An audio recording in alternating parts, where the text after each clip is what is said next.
Excellent. Thank you so much for joining us. My name is Lauren Withicombe-Keeler. I'm an assistant professor in the School for the Future of Innovation and Society at Arizona State University and director of the Just Energy Transition Center.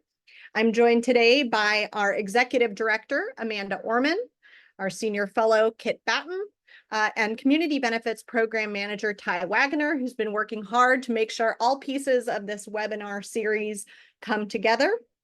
So a big thank you to Ty, and thank you to all of you for joining us.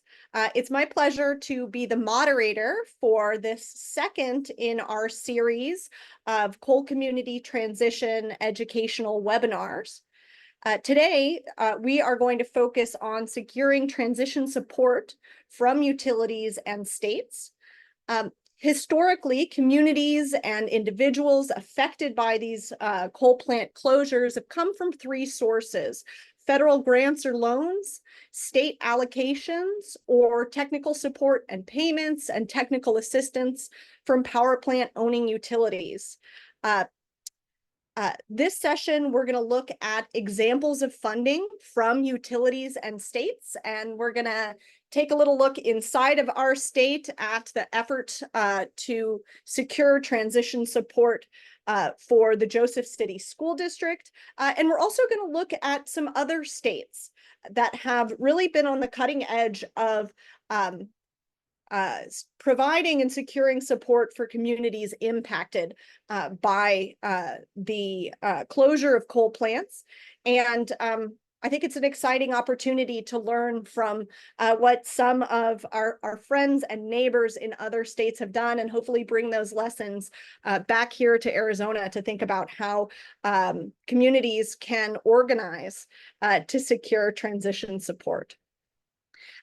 Before we get started and I give our excellent panelists a brief introduction, I just wanted to ask for all those in attendance, if you wouldn't mind sharing who you are and what organization you're affiliated with. We would greatly appreciate it. And I will just say our ASU colleagues are always really good at sharing, and we appreciate it, but it can make it look like this is primarily an ASU webinar. So if you're not from ASU, please do get in the chat function and write your name and organization so that everybody else who's joining us can see where you're from. And I think Ty will also put those instructions in the chat. And then let me just say it's my pleasure to share with you our three presenters for today. We're going to begin with Nathan Schott. Nathan is an attorney with Gust and Rosenfeld, and he focuses on education and business law, where he represents school districts, charter schools, and business clients. Nathan's going to discuss his experience representing the Joseph City School District in the most recent APS rate case. And then we'll also have Terry Livermore.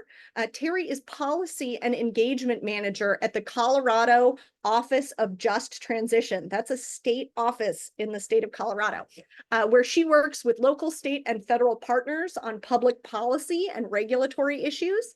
And she's going to share with us some of the actions Colorado has taken to support communities in the state where coal plants are closing. And then we're going to round out our presentations with Shane Zart. Shane is senior attorney and lobbyist at Flaherty and Hood. He's secured hundreds of millions of dollars in state funding for regional and local partners in Minnesota, and he's going to share his experience helping coal communities work together to secure transition assistance. I am so excited that we have these panelists here to share their experiences with you all today. The way that we envision this format going is we have the three presenters, and all throughout the presentations, you can put questions in the chat, in the chat or the Q&A function at any time. We're going to collect those, and then we will bring all three panelists up at the end and ask them questions. So if at any point in time a question comes up to you in your mind, please don't hesitate to add it to the Q&A, and we'll get those questions off to Shane, Terry, and Nathan in the last 45 minutes of the webinar. And then finally, at 1:20, we're going to launch a poll. We're interested in your feedback on this webinar series, how it's going, and what more you'd like to see from the Just Energy Transition Center. So with that, it's my pleasure to bring up Nathan Schott, who is going to kick off these presentations. Nathan? Thank you, Professor Keeler, and welcome everybody. Thanks for being here. I am going to share my screen. I have a few slides.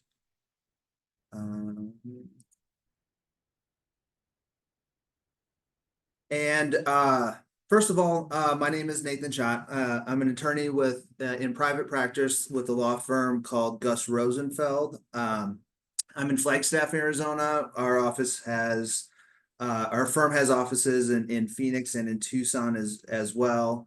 Like Lauren mentioned, I mostly represent schools and business entities, and I was asked to talk to you guys about the experience we had intervening in a rate case before the Arizona Corporation Commission and our request for CCTs, for Coal Community Transition assistance from APS. And before I jump into exactly what the process is and what the school district asked for in this case, I'm going to start out with just a brief kind of overview of how rate cases work in Arizona. The public utility regulator in Arizona is the Arizona Corporation Commission, and they set the rates for the public service companies like APS and TEP are the two I'm going to talk about this afternoon. And the process starts with the utility filing a notice of intent to file a rate case. And in that notice of intent, and in that the subsequent actual filing of the rate case, the utility will make an ask of the Corporation Commission to reset their rates. And there are dozens of issues that arise in each and every rate case. A lot of it is, obviously the rates that the utility is going to collect from its ratepayers. But there are also a lot of tangential issues that are touched on as well. And in this case, CCT or coal community transition funds are one of those kind of tangential issues that were discussed at length in both the 2019 APS rate case and again in the 2022 APS rate case. So once a utility files a rate case, there's a certain time period, usually about 5 or 6 months, for anybody to intervene in that rate case. And individuals sometimes will intervene in these rate cases. Mostly it's corporations, it's entities, municipalities who intervene through their retained counsel and advocate for different positions as they pertain to that particular utility and their ask from the Corporation Commission. A lot of the folks who intervene are the same folks who intervene in all of these rate cases. Walmart, Kroger, Tesla, Google, these sort of large consumer groups are frequent flyers in these rate cases. They advocate for rates specific to their business. Federal agencies often intervene as well.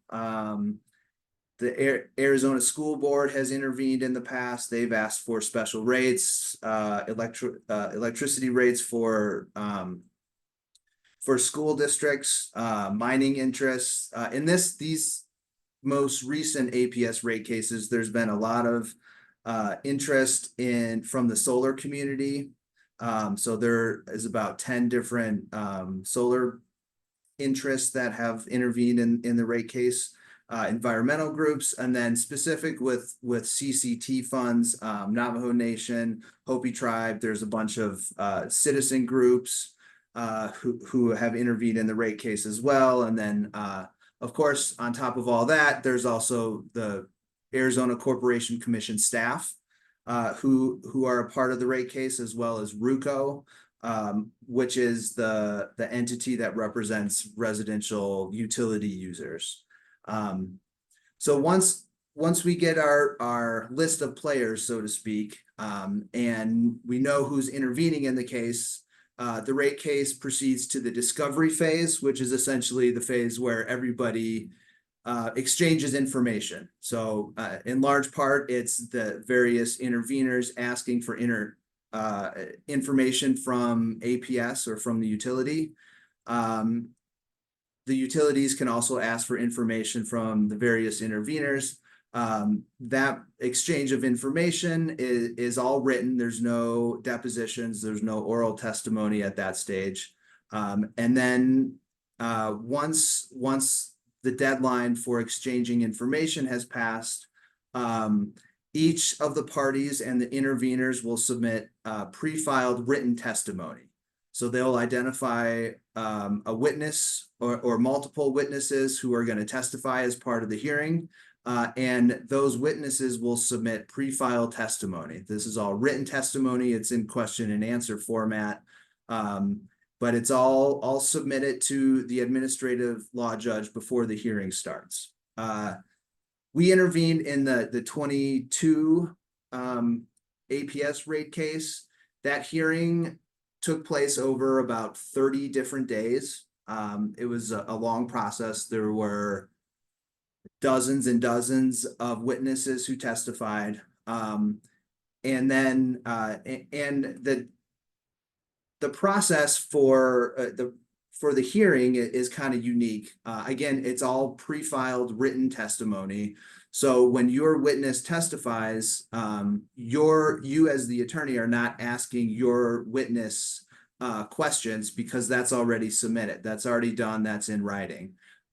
Essentially, the direct testimony goes, do you have any additional information to add to what you've already submitted? And if the answer is no, then that witness is made available for cross-examination, and the hearing largely consists of the various parties and the other interveners cross-examining the various witnesses. So the hearing proceeds with cross-examination for, again, approximately 30 days. The hearing concludes. There's another time for briefing, where the parties each outline their arguments, reference the testimony that was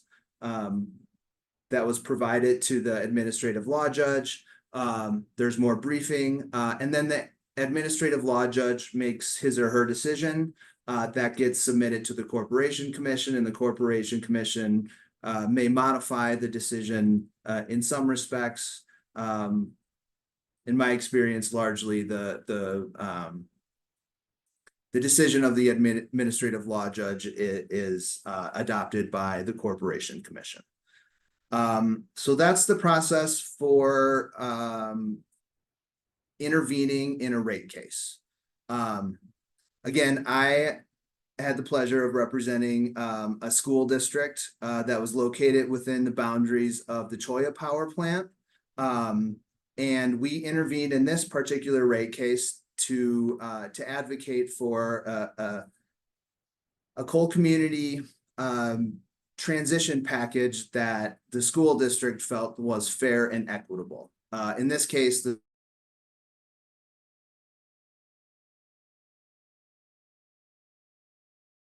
for that school district, the power plant was being commissioned 10 years ahead of time. Again, we intervened in 2022. That power plant is going to be closed in April of 2025. And there was going to be some very substantial impacts to the school district, and the school district felt it was important to intervene, let the Corporation Commission know what those impacts were, and to ask for some assistance to help with transitioning away from that power plant and to the next driver of economic development for that community. So this CCT, coal community transition, is relatively recent in Arizona. There were some discussions prior to 2019 about what appropriate transition would look like for coal impacted communities. But in large part, it started in 2019. And in 2019, APS, when they filed their rate case, they asked the Corporation Commission to approve a proposal to give $100 million to the Navajo Nation, $3.7 million to Hopi over the course of 3 years, and about $11 million to the Navajo County communities, and that over the course of 5 years. And that proposal for the Navajo County communities consists, half of that money would go to the school district, about a quarter of it to the local community college, and about a quarter of it to the county's general fund. In this proposal, APS suggested or asked the Corporation Commission to authorize it to collect this money from ratepayers, 90% of this money from ratepayers, and then it would use 10% of its shareholder funds, so 10% of its profits would be used to fund these this package that APS had proposed. Navajo Nation, there are various citizen groups, Sierra Club, all urged the Corporation Commission to approve this proposal. Hopi Tribe felt that they got kind of the short end of the stick. They felt they deserved more money in this proposal. And then RUCO, the residential utility advocacy group, or I guess it's a state funded group, and both staff, they opposed APS's proposal for CCT in this 2019 rate case. At the end of the day, the Corporation Commission rejected APS's proposed agreement. They approved a small fraction of the amount that was requested, and basically said, we need more study on this. So of the 10 million that was requested to go to Navajo Nation, they got of the 100 million, Navajo Nation got 10 million, the Hopi Tribe got 1 million, and the Navajo County communities got $500,000. And the commission said, let's study this some more, and then we'll come back and we can figure out the rest of the funding. What the Arizona Corporation Commission did after that 2019 rate case is opened a generic document and asked staff to study CCT through this generic document. So that occurred over the course of a year, probably closer to 2 years. Countless man hours spent researching, writing proposals, conducting town hall meetings. And at the end of the day, in January 2023, nothing became of that. Essentially, the Corporation Commission said, we're not going to adopt staff's proposed order, staff's recommendations, and we're going to instead allow the impacted communities to request assistance through the upcoming rate cases. So again, APS filed their rate case in 2022. As part of their 2022 rate case was a request for the rest of the funding that they had proposed in the 2019 rate case. And in that case, the school district intervened, the 2022 rate case. We told the administrative law judge, this is what our actual impact is going to be. We had a financial expert who spoke at a couple weeks ago at the part 1 of this webinar. We also had the school district superintendent come in and testify before the Corporation Commission, and he explained what the impact would be to the school district. Of the 5 million that APS was proposing, the actual impact would be 20 million. If we didn't get that $20 million, this is what's going to happen. And essentially it was, we're going to lose honors classes. We're going to have to cut athletics. We're going to have to combine classrooms. We may have to close school sites. So that was the school district's approach to bring witnesses who testified to the real life on the ground impact of power plant closure, but also to have that backed up with data from a financial expert who calculated the actual impact to the school district. Unfortunately, the Corporation Commission did not approve any additional CCT funding as a result of this 2022 rate case. The commission did say that it continues to believe that it has legal authority under the Constitution to require ratepayer funding of CCT assistance. But it said that we don't know how much CCT assistance should come from ratepayers, which is under the authority for the Corporation Commission to allow the utility to collect, and how much of that assistance should come from the utility's profits. And because the commission thought that it was too difficult of a decision for them to make based on the evidence they had, they said essentially nobody gets any additional CCT assistance, and that was it. They didn't provide for any future process or procedure to figure that out. And so that's kind of where we stand in Arizona. The 2022 rate case, TEP rate case, similar findings in that case. And so that's where we stand in Arizona. Not the outcome that coal impacted communities had sought. But that's where we stand in Arizona, and that's what we got. I don't have a happy story to tell you, like my co-presenters do, with legislators stepping in and providing funding. That may be an outcome in the future. That's certainly something the Corporation Commission was concerned with. They thought I think they thought that this should be an obligation of the state to provide assistance. But as of right now, we don't have state assistance. And as of right now, we don't have very much utility assistance, at least not what the impacted communities have been requesting. And with that, I will turn it over to Terry to tell you about the story in Colorado. Thanks so much, Nathan. Before you get started, I just wanted to remind folks to put questions for Nathan in the Q&A, and we're going to ask questions all together at the end. Nathan, I really appreciate your presentation, and as you mentioned, we're going to turn to Terry and Shane for some examples outside of Arizona of how utilities and state governments have gone about providing transition assistance. So I'm excited to get questions back to you, Nate, but first let's hear from Terry and then Shane about what's going on in Colorado and Minnesota. Okay, I need to move this. Okay, can everybody see that? Or as soon as it loads? At the beginning?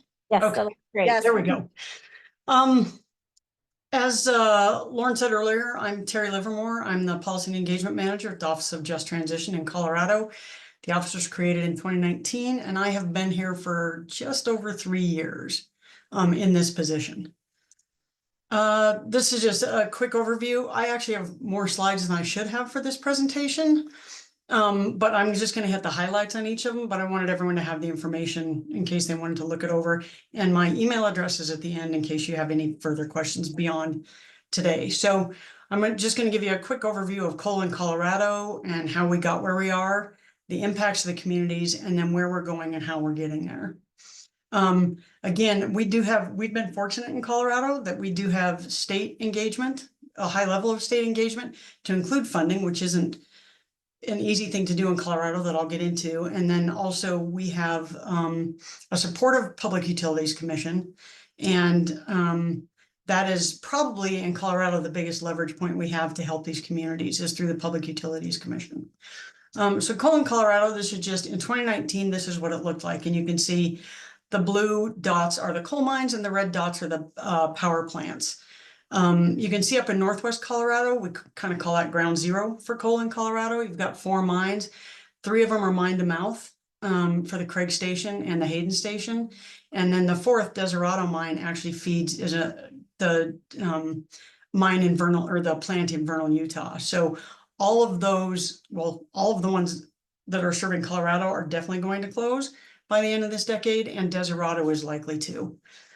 So what it's going to look like in 2031, and that's at the beginning of 2031. So at the end of 2030, at the end of this decade, this is what it will look like in Colorado in terms of coal mining and coal power plants. Those two mines that are left don't produce coal for energy purposes. King Coal does cement, and West Elk sells on the spot market. So those, as far as we know right now, have no plan to close.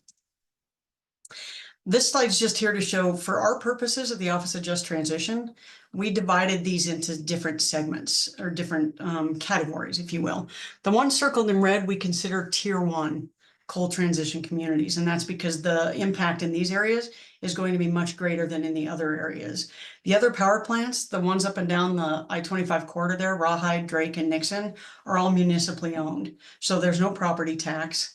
And they all pledge to not lay off employees. They find other work for them. West Elk Mine, the reason that is, we consider that kind of, the others are Tier 2. So Rawhide, Drake, Nixon, King Coal, and West Elk are technically Tier 2, but West Elk, because there were a couple mines that closed in that area prior to 2019, and it's the biggest coal mine in the state, we consider that kind of Tier 1.2 or 1.5. So this is what we're working with. And well, here's how we got here. In Colorado, beginning with the Hickenlooper administration. Before this, there was more of an emphasis on climate change. But it really began in earnest in 2019 under the Governor Polis's administration with a climate change focus. And the Colorado Energy Office has produced a pollution reduction map. They just updated it. I've given you a link to that there.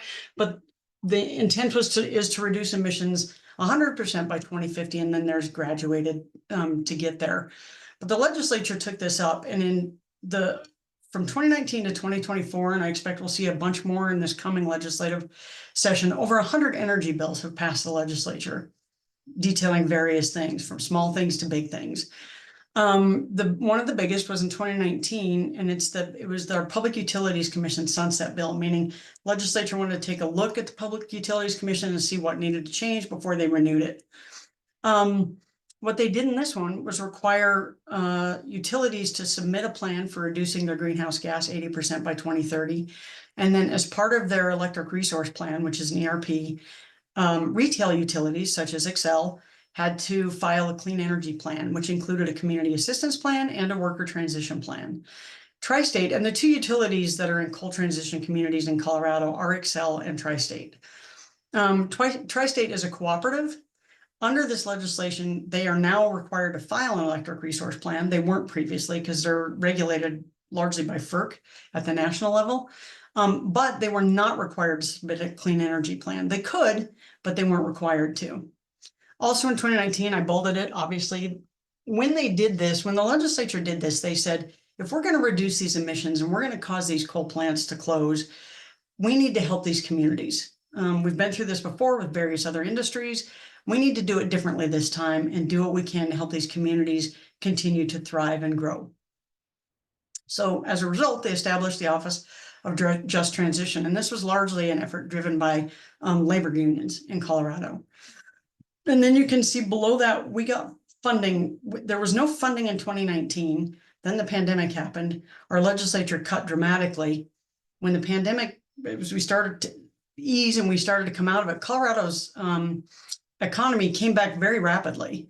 And so it turns out there was a fair amount of money, which again is uncommon in Colorado. We have something called the Tabor Law, which is its own presentation, but it limits our ability to bring in income and expend it and how we handle expenditures. So there's very little money outside of what is normally basically what is spent. We get a certain percentage of growth, but caseloads and Medicaid and things like that and schools tend to suck up that funding. So there's very little left over. But because of the pandemic and the way that the legislature handled that, there was a bulk of funds. So in 2021 and 2022, we ended up getting $30 million. for community and worker transition. And then they also phased out some coal tax credits and exemptions, and they're dedicating those funds to us. We think it'll be about, we don't know, but we think it'll be about $12 to $15 million over the next 10 years. We're letting that accrue and grow, so we have a bulk of funds to do something with. And I'll get into what we did with that later. But our office, we don't really need to go into this, except that our primary mission is to assist communities in replacing property tax and increase economic diversification, and then assist individual workers. We don't do workforce. We already have an entity that does workforce development in Colorado, but our job is to assist individual workers with their plan when these plants and mines close. We're also charged with helping supply chain workers. So we're working on defining that, but that is our job. Those are the two things we do. What we don't do is we're not engaged in any climate change policy, and we're agnostic about the type of energy. So if one of the utilities wants to replace their energy generation with a different type, we're agnostic about that. Again, property tax is our thing, replacing property tax. We are big into economic diversification, so these communities aren't so dependent on one employer. As you can see, we have an advisory committee that helps us out. It's currently got 19 members. We're hoping to actually change that this year because for whatever reason, they didn't add minors in the first place. So we're going to add minors. We have 6 employees. We're governed by legislation and our action plan, which is we're in the process of updating it. And then you can see community engagement, economic development, worker transition policy, communications, and special projects. That's what we focus on. This is a brief overview of the impacts in these communities that we see. If you look at it overall relative to the state's economic engine, the property tax and job losses are very modest if you look at it compared to the state. However, most of these communities where these entities are located are rural and very isolated. So the local and regional impacts are gigantic. And so you can see here, we're looking at $58 million in annual property tax. Special districts in particular are going to be significantly hurt and have been in the past. Fire protection, schools, water conservation, counties, hospitals, water, you can see them all there. And just one, Colorado Mesa University, what's his first name? Nathan Perry, a few years ago did a study, and then he recently updated for a recent ERP, but I don't think they've released that yet. Found that coal contributes up to 47% of the regional GDP in parts of Colorado. I suspect that's up in Northwest Colorado. So you can see almost 50% of their GDP is going to go away when these plants and mines close. That is not insignificant, obviously. And because of the plant closure dates happening in the last part of this decade, these are likely to peak between 2028 and 2031.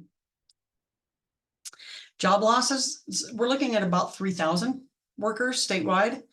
And as you can see in Moffat County, which again is up in the Northwest, coal is nearly 20% of the jobs. So if you take out 20% of the jobs in an area that's rural and not without a large population, that's significant. And then you get the multiplier effect because they're in small communities. That's just going to grow. The Starbucks is going to struggle. The schools will struggle. The grocery stores are going to struggle. So these are the things that we're focused on. And again, you can see the peak. We're estimating in 2028 for the job loss. Okay, where we're going and how we're planning on getting there. This gets to the heart of the presentation about the funding that we're talking about from both the state and the Public Utilities Commission. But here are some observations we've made in the years we've been around that is driving our approach. Some of this is obvious. Some of it, we've had to learn, and we're trying to bring people along kicking and screaming with us. But obviously preparation is more effective than recovery. So we're trying to help communities get out in front of this, get planned and get started before the closures happen. And again, for us, it's not about the energy. We aren't looking for another big energy provider to come in. It's about economic diversification. Both state and utilities have an obligation to help. We believe that. And then to be heard, local voices need to be let in. And people say this all the time, but I think it's particularly relevant in front of the Public Utilities Commission. I think this is true in Arizona as well. In Colorado, you have to have an attorney to participate. That is a barrier to entry for a lot of these small communities. So we've started working on addressing that issue. The state. First of all, the $30 million was split equally that we got in 1921 and 22. It was split equally between the community assistance and action plan implementation and worker assistance. So we've taken that 15 million that we got. We've worked with local communities. We want them to drive this. So over 75% of it was given to a grant program that we stood up for the communities, and they aren't competitive grants. We used a formula to create grant, Yampa Valley, which is up in the northwest part of Colorado, you get this much. The west end of Montrose County, which their mine closed in 2017, and their plant shut down in 2019. So they've been working through their transition, but they're very small and very, very small and very rural. So we did a formula and said, here, you get this much and this much. And then on the hope that they would work together, and they largely have, and work it out amongst themselves about how to spend the money that they're getting for different things. And you can see where they're spending it: business park development, infrastructure improvements, outdoor recreation, capacity building, business retention, expansion, those kinds of things. But so almost 11.5 million has been allocated to the grant program. Currently 6.3 million is encumbered. The hardest thing, one of the biggest problems we've had with our legislature is explaining to them why we haven't spent all 11.5 million. Because we want to get out in front of it, but we're moving at the pace of the communities. We can't tell them what to do and what to spend it on and how to spend it. We need them to tell us, and then we work with them. And a lot of it's being used as match for federal grants. Those things take time. So explaining all this to the legislature has been one of our biggest challenges. And in fact, we're going to start a little get out and meet legislators in these communities in this fall, so they can get a better idea of what we're talking about. And then we took the rest of it and we put it in what we call central projects or non-grant support, things where we can help out on a broader level that might have impacts beyond just each individual community. And I'll get into the first two of those bullets a little bit later, the PUC engagement, and then our grant writer program. And you can see the rest of it that's on there are some of the various activities that we're engaged in. The second 15 million that we got from the legislature is driving our coal transition workforce assistance program. Now, this was developed out of nowhere. We have someone in our office, Shelley Simon, who developed this plan. She spent the last 18 months working with workers, both plant workers and miners. She focused on the Yampa Valley because that's where the biggest job loss is going to be. Developing what it is they want to transition their families, they and their families, and how we could make that happen, and worked with the subcommittee when we were redoing the action plan. So for 18 months, this has been under development. And they recently, the beginning of this year, they divided it into two segments. A 7-strategy pre-closure program that's in the process of rolling out right now, and then a post-closure program that's under review and development. Our hope is that the more people we can engage in the pre-closure program, the less money will be required under post-closure, because that's where the most expensive pieces will be. We think that 15 million will get us through the pre-closure. We think our fingers are crossed. And then we're going to be searching for funding for post-closure. I've also included a link to, they did a very extensive survey of miners and plant workers, and the survey results have been published, and that's with that link. So if you want to take a deep dive into that data, you certainly can. This is the utilities. So that was the state contribution at this point. We aren't expecting, unless something else weird happens, that the state will be able to contribute much more moving forward, again, because of the Tabor Amendment that passed back in 1992. So the biggest chunk of funding is going to have to come from the utilities in Colorado. And this is where we probably have the most leverage, thanks to the legislation that was passed back in 2019, and then a few pieces that have further kind of refined that as we've moved forward. These are where the consequential decisions that have been made. But what we learned early on, what Wade and I, who's the director of our office, learned early on, is that very few communities participate in this. The larger communities do. Pueblo, where Comanche Power Plant is. That's the largest plant in the state. It was supposed to close in 2070. It's now going to close on January 1st, 2031. So they've been participating in the Excel ERPs, but most communities don't have the means to do this. So one of the programs that we started is providing a grant funding for these communities to participate in the ERPs. We're also looking at legislative changes to maybe make that easier for certain parties. So stay tuned on that to see where we land, but that's what we've been doing now. So again, our first ERP that we participated in, and the first one that included that clean energy plan that required community assistance and a worker transition program, was the 2021 ERP for Excel. The parties reached a non-unanimous partial settlement, but the community assistance and workforce transition were part of the settlement. It included, and it kind of set a baseline for the commitment of utilities in Colorado to help these communities. They're basically agreed to pay the equivalent of 6 years of property tax for Routt and Morgan County, 2 of their power plants, and then 10 years of property tax for Pueblo. And the reason Pueblo is different is because the length of time that it was going to be shortened, that the power plant, again, from 2070 to 2031. So they agreed to pay for 10 years of property tax or the equivalent. Now, what's also in there is any other investment that these utilities make get counted against that. So you can subtract whatever property tax they're paying from this commitment. But at the end of the day, it's about a $275 million commitment over those 10 years, with the bulk of that going to Pueblo. But that kind of set a baseline for where we were. Then we went into the first tri-state ERP, and this is the first ERP that tri-state had ever had to file. Again, because of 2019, they actually filed it in 2020, but because it was new, it took till 2023 to kind of get that one organized and finalized. So we reached a definitive settlement in 2023. And again, tri-state was not required to provide community assistance or a workforce plan. They had to put together a plan, and they had to give it to the Office of Just Transition, but that was the only requirement. So through this settlement, they agreed to have facilitated community assistance, and I think it should be meetings that our office paid for. We paid for the facilitator, and we met up in Craig, Colorado, and we met once a month for like 8 months to talk about what possible community assistance tri-state could provide. What resulted out of that was actually a framework. So we didn't actually come up with actual dollar amounts or things that they could do, but we came up with a framework that could be utilized for the future. The reason we did that is because we knew that they were about to file their second ERP, which happened in December of 2023.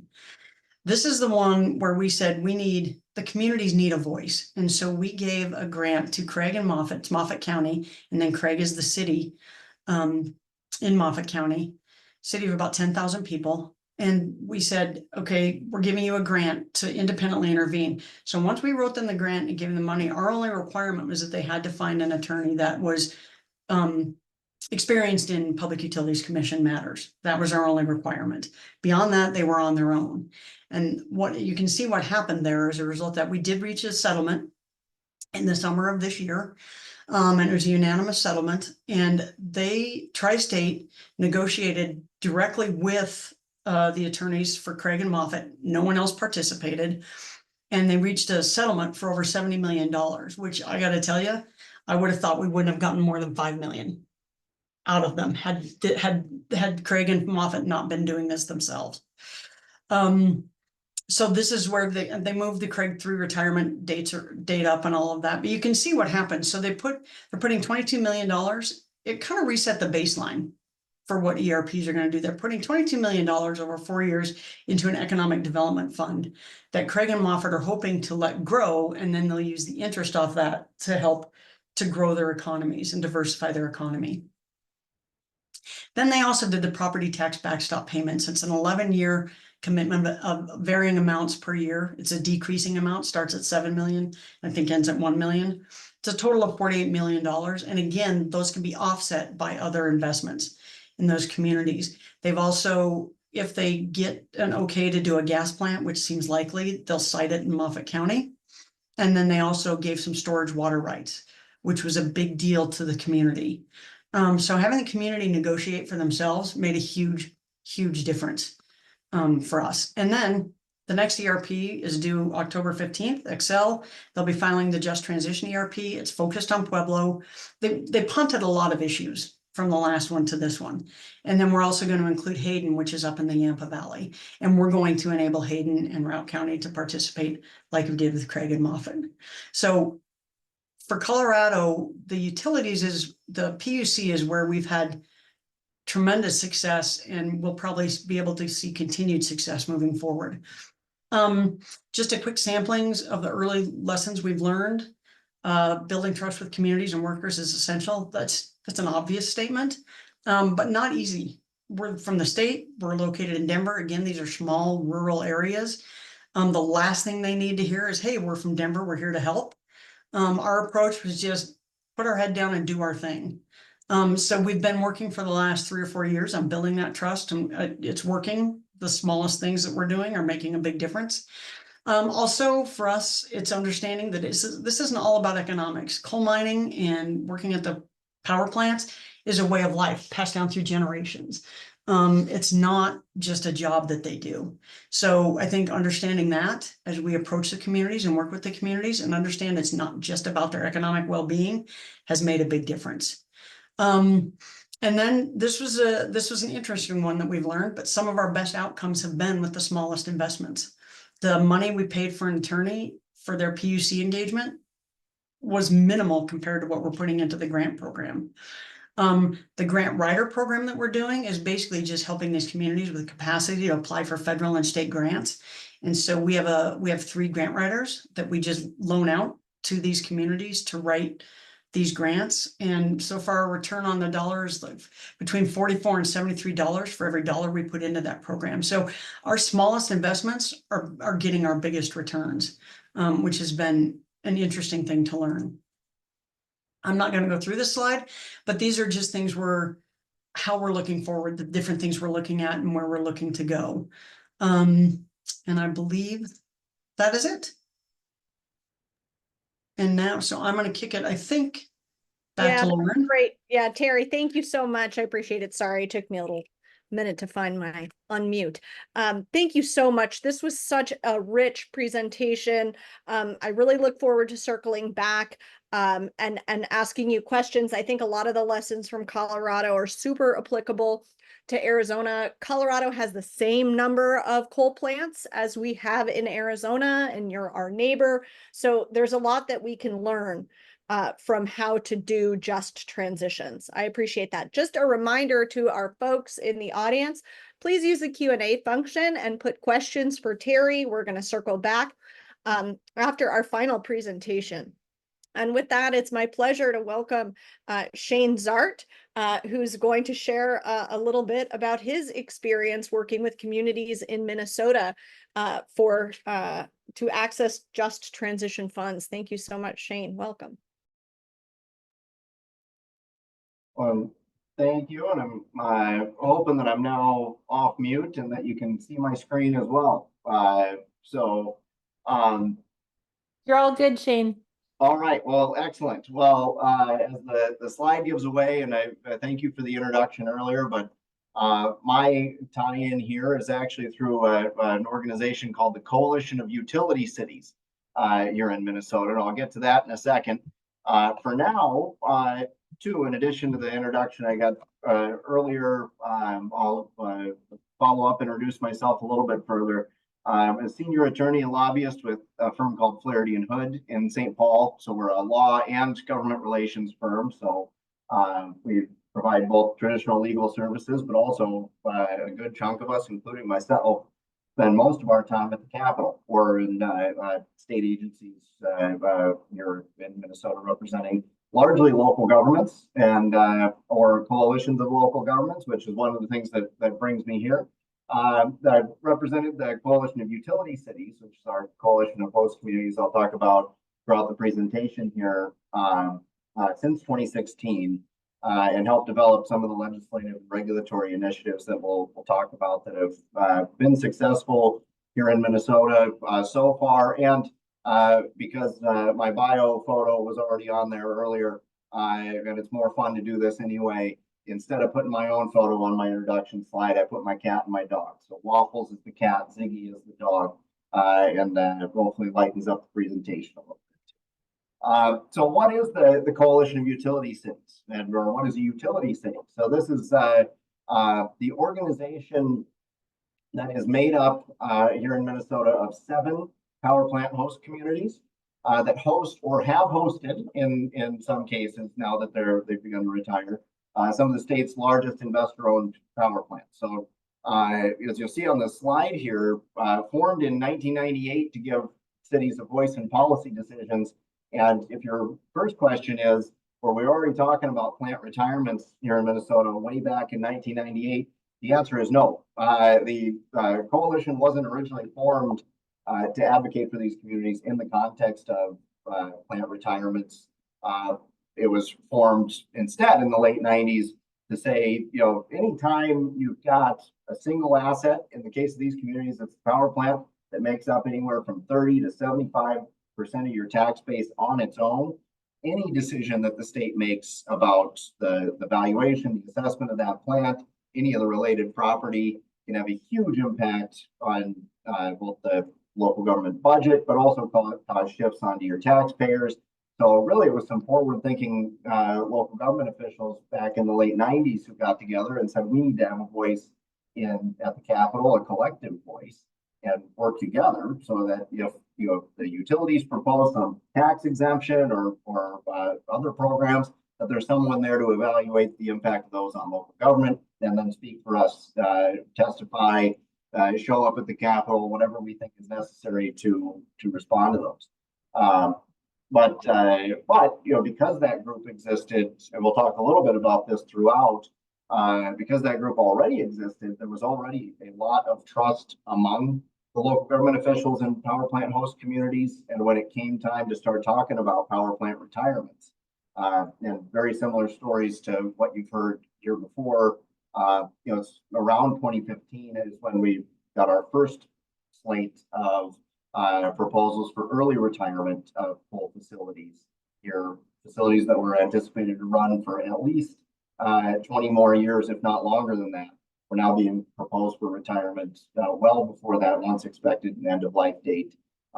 These folks saw themselves naturally positioned to say, we've been at the Capitol with a voice on taxation of these plants for decades. This is just the next challenge, and they dove right into it as a group. So we'll touch on that throughout, but having this coalition in place was an early asset to the rest of the discussion about the transition efforts here in Minnesota.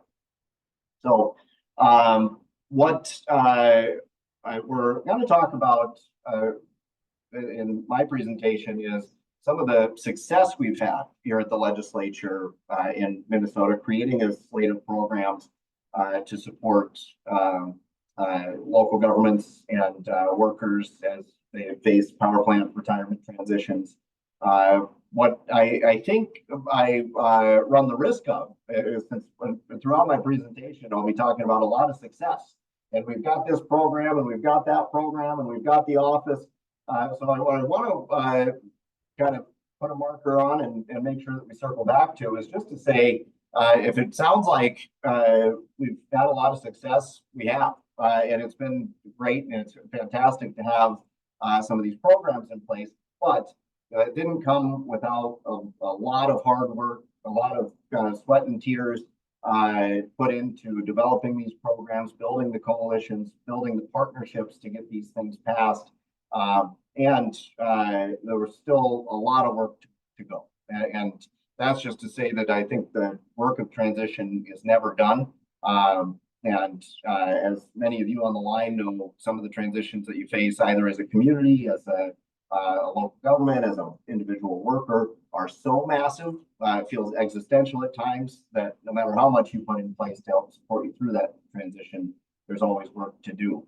But what we've got here on this slide is kind of how we've approached this a little bit. And for, I guess, lack of creativity, we're going to use the old little stool, 3 legs of the stool analogy for some of the support. So you kind of see that listed on each of those legs is a broad concept. And then on the right are some of the specific programs that Minnesota has adopted.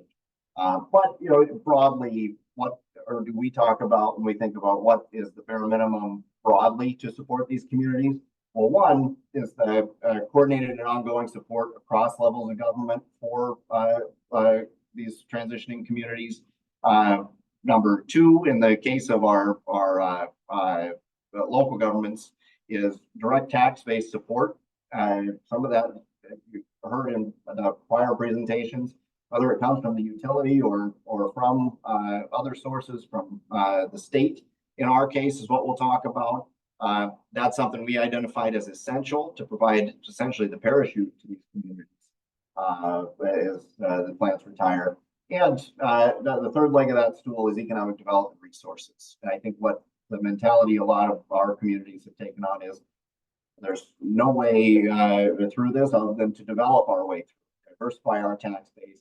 But that's work we can't do alone either. So specific programs that we'll touch on, and each of these kind of correlate with the Community Energy Transition Grant Program. These are kind of listed in the order, and we'll talk about them in the order that they passed the Minnesota legislature. And it kind of helps tell part of the story of how these resources came together. But the first listed there, Community Energy Transition. I'm so sorry. I'm so sorry to interrupt and mess up your flow, but we're hearing that there are a little bit of an audio issue. Do you happen to have a headphone nearby that you might be able to plug in? If not, no worries. We'll just keep rolling. Great question. And let me see. I can try to switch the microphone here. And let me see if this does any better. Here, I'll click something else. Okay. Thank you. Can you still hear me? Oh, that's so much better. Yay. There we go.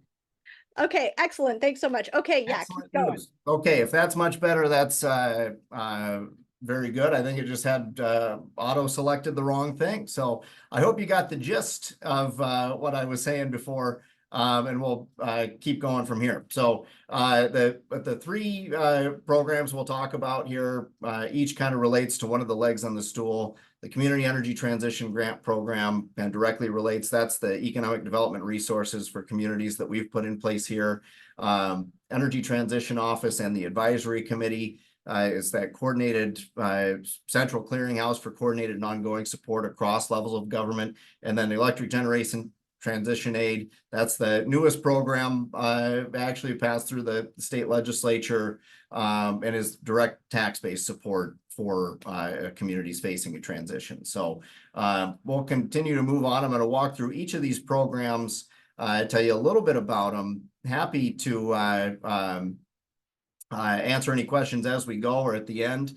But I mentioned I'm going to talk about these in the order that we were able to pass them through the legislature. The first of them being the Community Energy Transition Grant Program. And you've got the Minnesota statute site up there. If folks want to, we will send out the PowerPoint slides after this, but if folks want to write those down or look up the statute themselves, kind of see how these programs read in state law. I've included the statutory references, but this program was actually created in 2020. And I heard another speaker reference this, but we all know what was going on in 2020. Our legislature shut down for a few weeks because of the pandemic, very uncertain economic future. And I will say the only reason we were able to do this is that the state had kind of a non-general fund source of money specifically for energy projects. We were able to create this program, put a small amount of money into it, and get the program up and running off the ground. And since then, so about $2 million was put into it in 2020, showed some early potential, some early success. And later in the 2023 legislative session, we were able to contribute through the state's general fund additional $10 million for that program. I believe that Carla Vita from our Energy Transition Office, I think I saw her on the attendees list.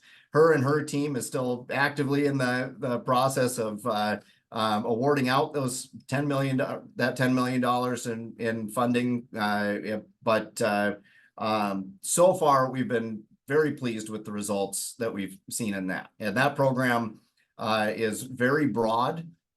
Kind of by necessity. It's supposed to meet communities where they are. So whatever you think your needs are, We hope that it's able to be funded through that within reason, but and some of that we found was necessary in designing a program, both to get through the legislature to make it work for communities, is that you're going to have something that works for communities that are 2 years from the retirement of the plant, something that works for communities that are 10 years. You know, one of those communities may need on the ground economic development support today. Another community with a little more time may have more of a long range planning focus, or you know, something that helps them get to the next step, that helps them secure those dollars down the road.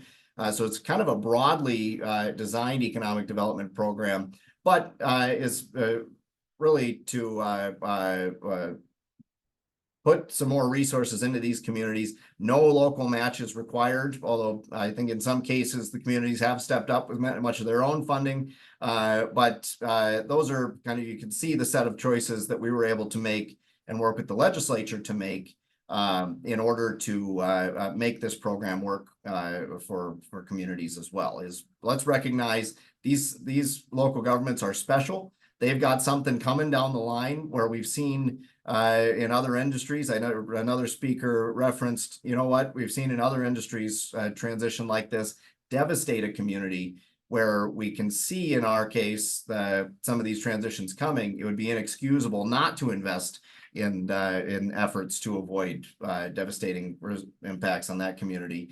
This program was the first step in that process. So kind of leads us naturally to our the next thing that was passed here in Minnesota. This one may sound familiar, because I would be lying if I didn't say that, or I'd be lying if I said that we didn't base it a little bit on Colorado's. But some of the history of the Energy Transition Office is that through passing that grant program first, we started working with state agencies to get those dollars out to the host communities, and quickly realized, you know what, our state's economic development agency is very good at administering economic development grant programs. It's not historically been their job to understand the energy context of that these communities face, or some of the specific impacts that these communities face. So we've in the process, always, of course, looking around the country, seeing what's going on in other jurisdictions. Colorado and their office was up and getting started to get to a run or go from crawl to walk to run pretty quickly there. We were watching that from afar and said, you know what, that might be exactly what we need, or something similar might be exactly what we need here, because what we're finding now is not only is it difficult to administer a single grant program when, you know, our economic development agency may have to talk to regulators, may have to talk to the Department of Revenue. We've kind of found that the table for all those folks to sit around and talk about energy transition communities in specific didn't exist, and we may need to create it. So what came of that was the following session, after legislative session, after that grant program had passed, we put in a bill with some of the legislators who represent the transitioning communities to create what here is called the Energy Transition Office. And there's also an advisory committee that was stood up alongside that office to advise the work of the office itself and the staff in the office itself. So that office was first created in 2021. The director of that office, who I mentioned, I think is on the line here, Carla Vita, was hired in the spring of 22, issued the office's first report with a whole range of recommendations in late 2022, and many of those recommendations were carried forward into legislation the following session. Meanwhile, in the background, Carla and the team at our economic development agency here in the state were doing the work of making their way around the state, engaging with communities, learning more about their specific needs. And one of the things that we learned too was that ongoing and structured stakeholder input was essential. And we kind of learned this the hard way. And I'll touch on that very briefly, which is that, you know, the way that the legislation passed in 2021 said the alongside this office, an advisory committee needs to be convened, and it has to have certain stakeholders on it, from local government, from labor, from utilities, from others. But it said, the work that they're going to do, at least for the first year or two, is get together, issue reports and recommendations that will then carry forward. The office will carry on, but the original version of that legislation said, once that report is issued, that initial set of recommendations, that advisory committee sunsets and it goes away. Well, we pretty quickly learned in the process that was a mistake and that this office was going to be stronger if alongside it there was a formal state mandated table, to use that analogy again, for all these folks to sit around and be talking about these issues, revisiting that plan from time to time, the recommendations from time to time, updating that plan. That's something that's going on now. And continuing to respond to the changing needs of communities. But I think the takeaway, or the even bigger takeaway, or what led us to this office, or the point of this slide, is to say that the need for the office, the specific structure of it, the kind of idea for that ongoing and coordinated support really arose from efforts and observations of the communities themselves. Is, they would come to us sometimes and say, what, we have a lead here, but we need to tie together a transportation project with a water wastewater project, and there's no one in particular that we can call within each of the relevant state agencies and coordinate on this who actually gets what we're dealing with, because they're not used to working with specifically with power plant host communities and some of the unique kind of nuances of that. So that part emerged from the communities themselves, interacting with state agencies, interacting with that grant program, providing us feedback, providing their legislative champions feedback. And in the meantime, I think we were very fortunate to have a governor's administration who was engaged in these issues, interested in them. Again, that took a lot of work on behalf of the communities, I think, to raise the profile of these issues and get in front of the right people and convince the governor's office that that was worthy of taking a look at. And our governor, if I was given this presentation 2 months ago, I may have to introduce him now. He's become a lot more famous in the meantime. But Governor Walz eventually was able to provide a lot of staff support in the passage of this office, the administration of it, and then provide some direct support for future legislative requests and through his state budget proposals. So I think I'm going to kind of shorthand the end here, because I think we're running close on time. And Lauren, I got a message that we need to get moving on to Q&A.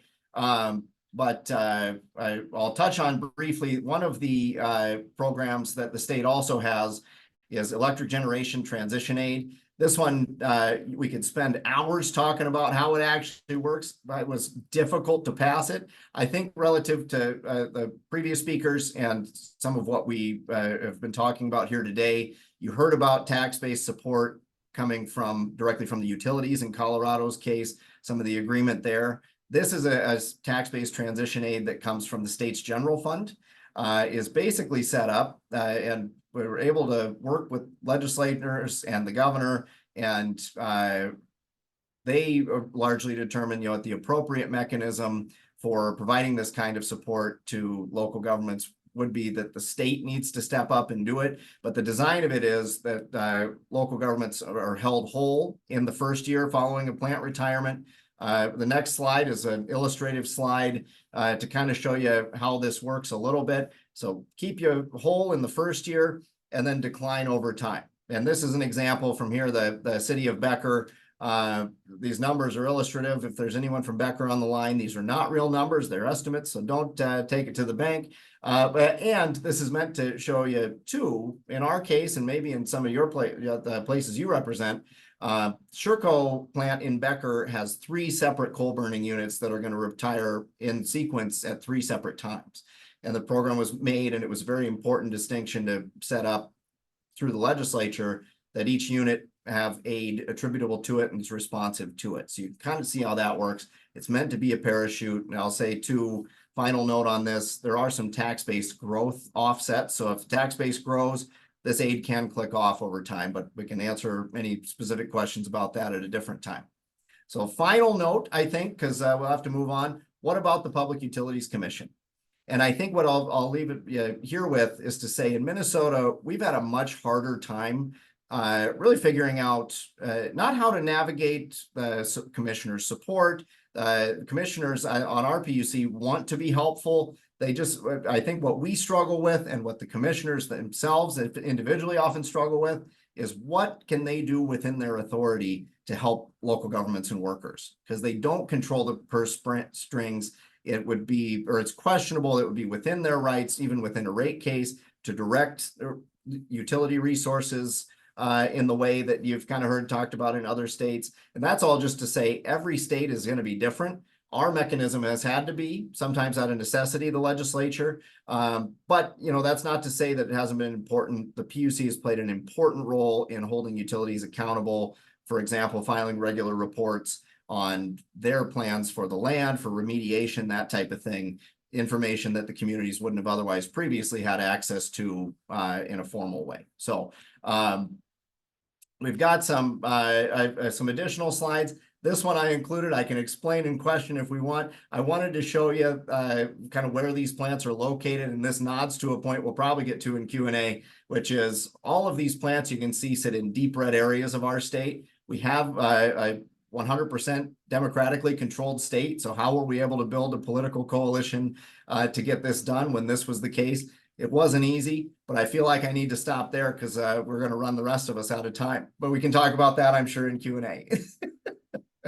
Thank you so much, Shane. I really appreciate it. This was great. And it's so much information. We know we're like really packing it in such a short period of time. Just want to remind folks to put your questions in our Q&A. We've collected a bunch of great questions already. So I want to kick it off with a question for Nathan. And Nathan, Terry, and Shane, I see you're off video. If you wouldn't mind coming back on video for the Q&A portion. Nathan, what would it take to get the commission to act? And what would it look like to get money for communities to come from shareholder profits rather than from ratepayers? Good question. So in Arizona, the Corporation Commission does not have the authority to order that shareholder funds be used for CCT. So the shareholder funds has to come from the goodness out of APS's CEO, CFO, from their shareholders, from the parent corporation.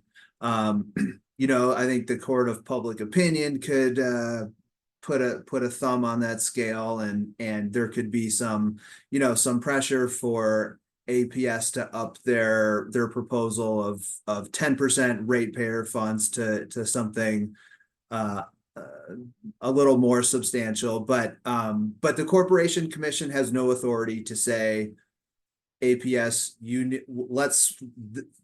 let's for example split CCT between ratepayers and your shareholders.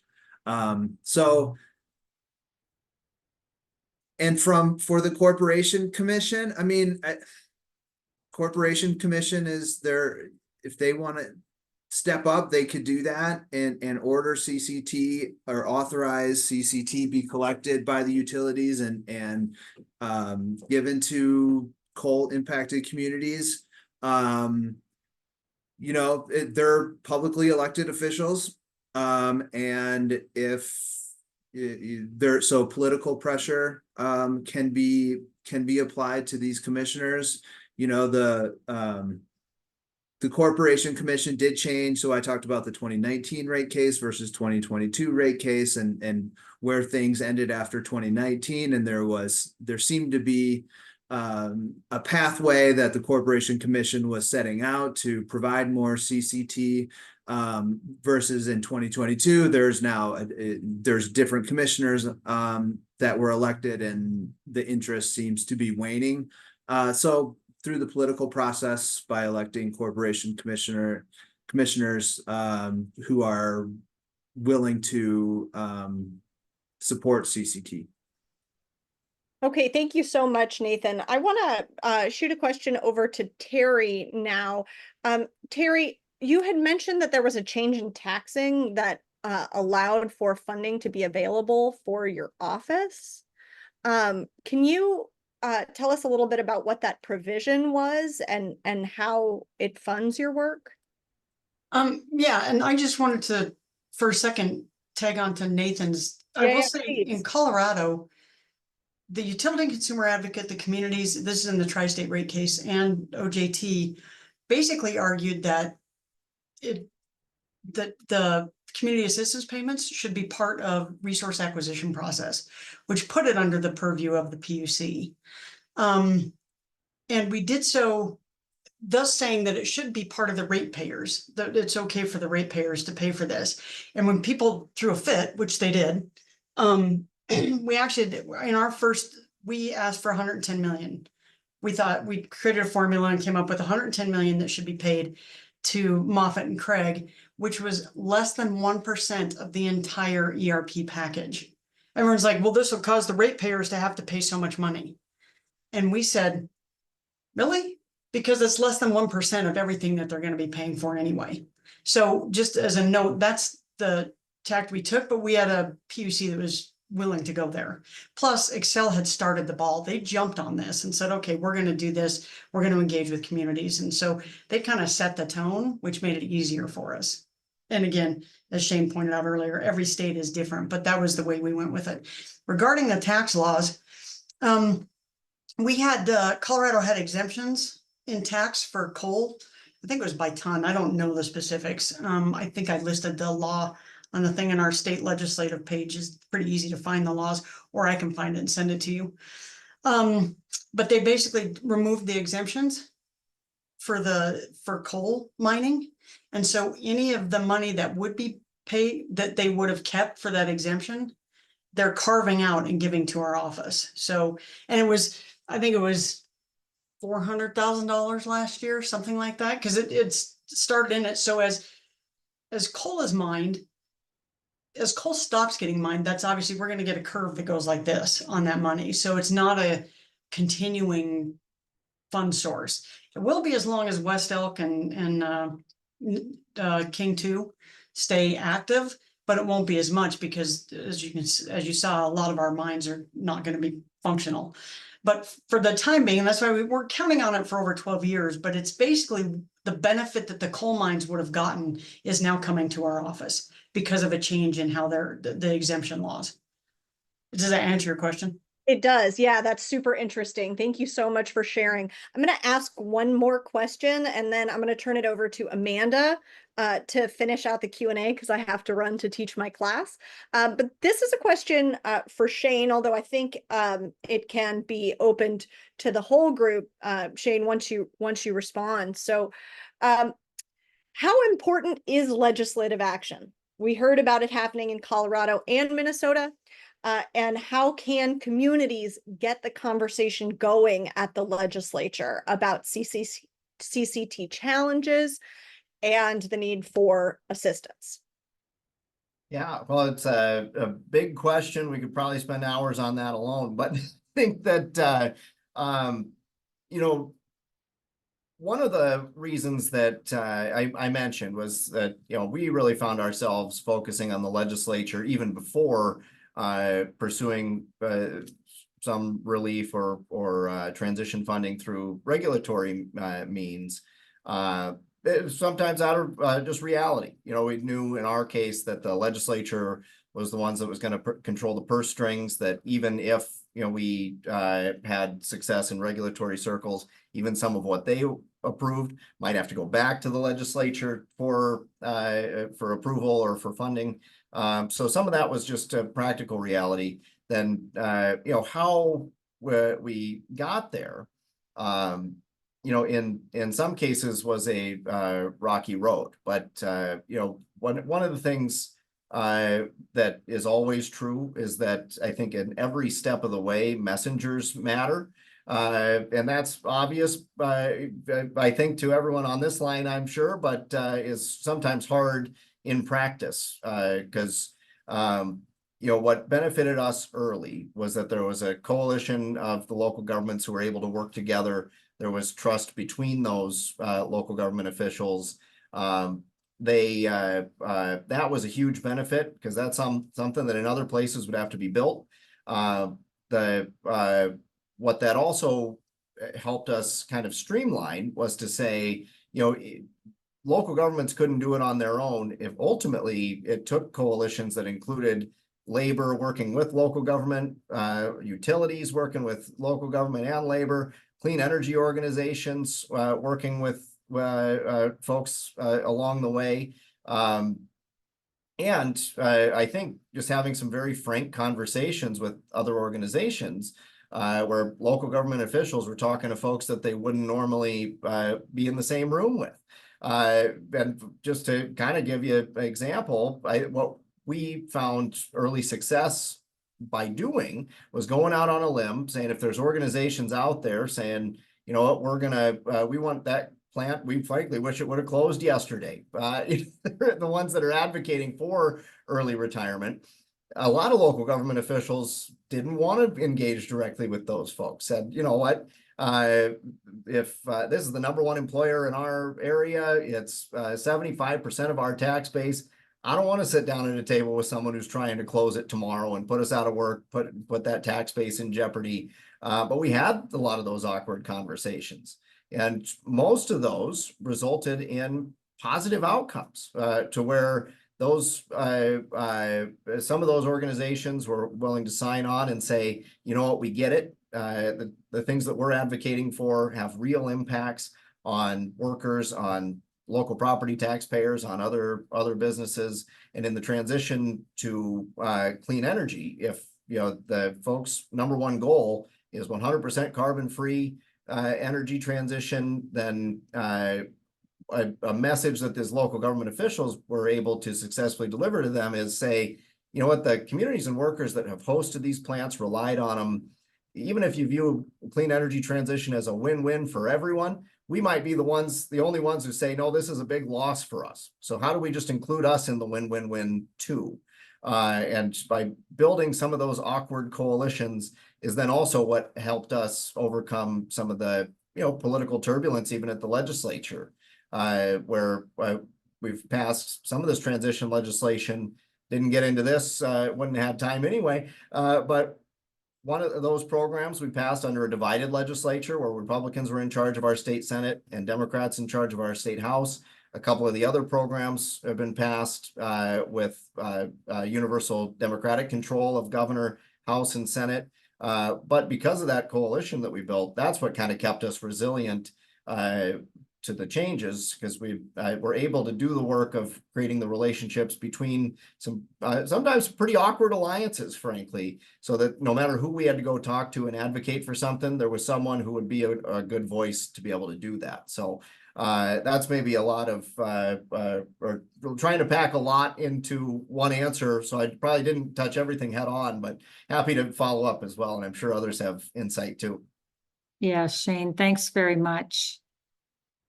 I just want to ask one general question, and if the attendees can stay with us, we are going to launch a poll at the very end to ask you how we did. So we appreciate if you can stay on for that. We have a number of questions, but I'm just going to go to one, which is, there's many things that Arizona could work on in transition, as you all have laid out, but for each of you, are there next steps that you would recommend in trying to build towards more transition support? Is it focusing on building a state office, getting an advisory committee, working with community groups, working on rate cases? If you could just say, let's go do this next one thing, what would it be that you think would advance the conversation here? Maybe let me start with Nate, since you're local. Sure, yeah, that's a great question and a tough question. I think something at the state level is most likely going to be the most effective next step. Getting the legislature on board to address this issue. At least so the Corporation Commission will know where the legislature stands on this. I think one of the reasons that no CCT funds were provided in this most recent rate case is because it's easy to say, well, the legislature should deal with this, or you should get federal funds for this. And if we have something definitive from the legislature saying, you know, yes, we will provide some sort of funding, and then you can look at, okay, what's the actual impact to the community? What needs to be done? Where can the utility fill in the gap? And then that will help also address the ratepayer versus shareholder aspect of rate cases that the corporation seems to be hung up on right now. Yeah, great. Thank you. Terry, can I toss that to you? Yeah, and I'm gonna mostly agree with Nathan there. I think although it's a little bit of a chicken egg thing, because that's the way it worked in Colorado. Our legislature created the foundation, and from that, everything else has grown around it.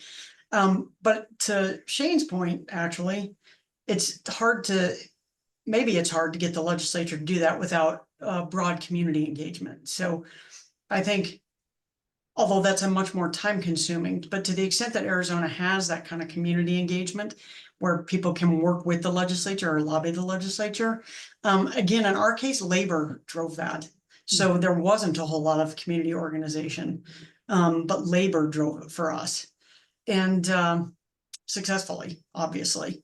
But I think if the legislature sets the tone, other people will tend to follow. That's what I'd say. Great, thank you. Shane, anything you want to add? No, just to say that I agree. And I think, Terry, you made a great point too. And I often talk from the standpoint of local government leading the way, because that's, our experience and who I tend to work with. It doesn't need to be local government. I think that identifying a champion who is going to carry it. And then one thing we were successful at too, for the most part, is if there was a local government driven solution, we would always try to say yes, and let's make sure this works for labor, that everyone's at least singing from the same sheet as much as possible, so that is coordinated. But I would agree, something that gets the state involved. I've found having an office here, and Terry, maybe you feel the same way from Colorado, even though we had started to build some success before that office, there's really nothing that can replace having a direct foothold within state government, so that it's not just the communities or the workers or whoever advocating for themselves, that there's some concrete signal and someone within state government that just says, yes, state government cares about this and has resources behind it. And that's what kind of allows the success that you have to snowball as well. So yeah, tough chicken and egg, I think, is what Terry said. How do you decide which one comes first? But that's it. Great. So I'm going to ask that we launch our poll, and I want to just thank our speakers so much information. We have a long way to go in Arizona, and we really appreciate that there's states that have worked way out ahead of us, so we can try to learn from you all and what you've accomplished. So thank you very much for your time, for all the prep work that you did to put together the presentations. And as we have said, we will send out the summary to all the attendees, whether they were on today or not. And we just really appreciate your engagement and your good work to support all our local communities. So let's do that poll.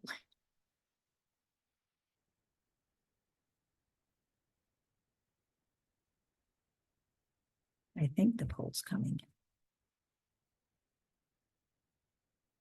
There you go. Everybody see that? So as you complete it and drop off, just want to thank you, our attendees, for your time. And we do have a third webinar scheduled coming up in about a week and a half. We hope you'll participate in that as well. And thanks very much for your time today. Thank you.